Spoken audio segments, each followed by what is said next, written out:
Hello साथियों, नमस्कार। Mock poll एवं वास्तविक मतदान के दौरान यदि मशीनें खराब हो जाती हैं तो उन्हें प्रतिस्थापित किया जाता है। इसके लिए निर्वाचन आयोग द्वारा नियम बनाए गए हैं कि मॉक पोल के दौरान यदि मशीनें खराब हो जाती हैं तो किस प्रकार से उनका प्रतिस्थापन किया जाएगा। इसी प्रकार वास्तविक मतदान के दौरान यदि मशीनें खराब हो जाती हैं तो उनका प्रतिस्थापन कैसे किया जाएगा। आइए आज की वीडियो में डिटेल में चर्चा करेंगे कि मशीनों का प्रतिस्थापन कैसे करते हैं, साथ ही यदि मशीनों को बदलना हुआ तो कब पुनः मॉक पोल की जरूरत पड़ती है और इन खराब हुई मशीनों को हमें सेक्टर अधिकारी को सौंपना होता है या नहीं।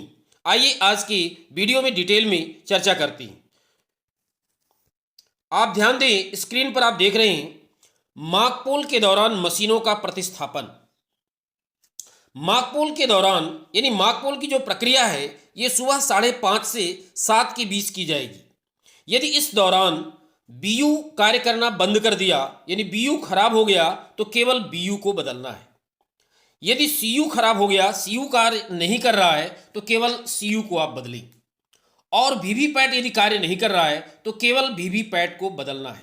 तात्पर्य यह हुआ कि मॉक पोल के दौरान जो मशीन खराब होगी केवल उसी मशीन को बदला जाएगा। मॉक पोल के दौरान कार्य न करने वाली मशीनों के संबंध में भाग 4 ईवीएम वीवीपैट का रिप्लेसमेंट यानी ये एक फॉर्मेट है जिसका नाम है भाग 4, उसका हेडिंग है ईवीएम वीवीपैट का रिप्लेसमेंट। ये पीठासीन अधिकारी को उस समय भरना होगा। एवं मॉक पोल के दौरान कार्य न करने वाली मशीनों को सेक्टर मजिस्ट्रेट को दिया जाएगा। यहाँ पर ध्यान देने योग्य बात यह है कि जो मशीन खराब हो गई है उस मशीन को सेक्टर मजिस्ट्रेट को वापस कर देना है, नई मशीन उनसे ले लेना है और पुरानी वाली मशीन सेक्टर मजिस्ट्रेट को दे देना है। ये बात है मॉक पोल के दौरान की। अब आइए देखते हैं वास्तविक मतदान के दौरान मशीनों का प्रतिस्थापन। ध्यान दें, वास्तविक मतदान के दौरान दो स्थितियां हैं। पहली स्थिति तो यह है कि यदि बीयू अथवा सीयू कार्य नहीं कर रहा है, ऐसी स्थिति में आपको पूरा सेट यानी बीयू, सीयू और वीवीपैट तीनों बदलना होगा।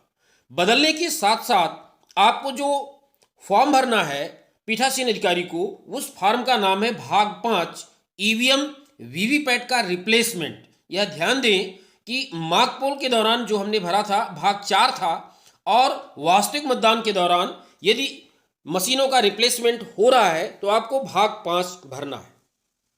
नए सेट के साथ मॉक पोल की प्रक्रिया भी अभिकर्ताओं की उपस्थिति में की जाएगी। यह महत्वपूर्ण है क्योंकि मशीन यदि पूरा सेट बदल रहा है तो निश्चित रूप से आपको मॉक पोल कराना होगा।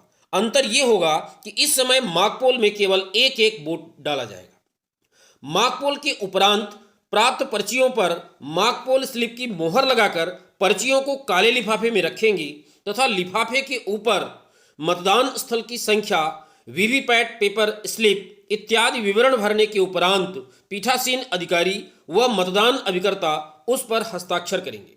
इसके पश्चात पीठासीन अधिकारी की मोहर लगाकर काले लिफाफे को सील्ड कर पिंक पेपर सील से सील कर दें। इसका अर्थ हुआ कि मॉक पोल की संपूर्ण प्रक्रिया की जाएगी।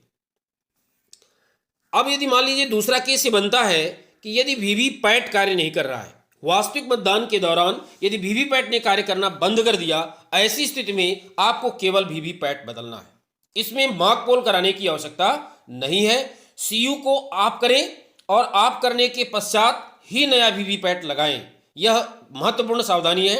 डायरेक्ट वीवीपैट निकाल करके और नया वीवीपैट न बदलें, मतलब सीयू को पहले आप ऑफ करें और इसके पश्चात ही नया वीवीपैट लगाएं और वीवीपैट के नाम को ऑन करने के पश्चात ही सीयू को ऑन करें और तब मतदान की प्रक्रिया प्रारंभ करें।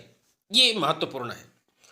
अब सबसे महत्वपूर्ण बात यह है कि पीठासीन अधिकारी इस बात का विशेष ध्यान देंगे कि वास्तविक मतदान के दौरान प्रयोग की गई मशीनों को पीठासीन अधिकारी द्वारा काउंटर पर जमा करना होगा।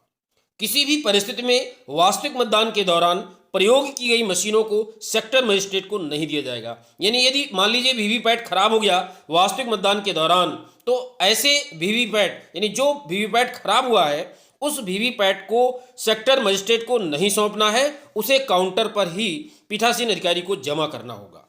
मॉक के दौरान बदली गई मशीनों के संबंध में भाग 4 प्रमाण पत्र एवं वास्तविक मतदान के दौरान बदली गई मशीनों के संबंध में भाग 5 प्रमाण पत्र पीठासीन अधिकारी द्वारा भरा जाएगा। भाग 4 प्रमाण पत्र, भाग 5 प्रमाण पत्र सेक्टर मजिस्ट्रेट को दिया जाएगा। यह भी महत्वपूर्ण है, ध्यान देना कि ये जो भाग 4 और भाग 5 प्रमाण पत्र हैं ये सेक्टर मजिस्ट्रेट को सौंपना है। मॉक एवं वास्तविक मतदान के समय मशीन बदलने के बाद पीठासीन अधिकारी को एक घोषणा भी करनी होगी और वो घोषणा का नाम है भाग 2। तो यह ध्यान दें, ये है मशीनों के बदलने पर किस प्रकार की प्रक्रिया की जाएगी। तो आज का यह वीडियो कैसा लगा? यदि वीडियो अच्छा लगा हो तो वीडियो को लाइक करें और चैनल को सब्सक्राइब करें। बहुत बहुत धन्यवाद।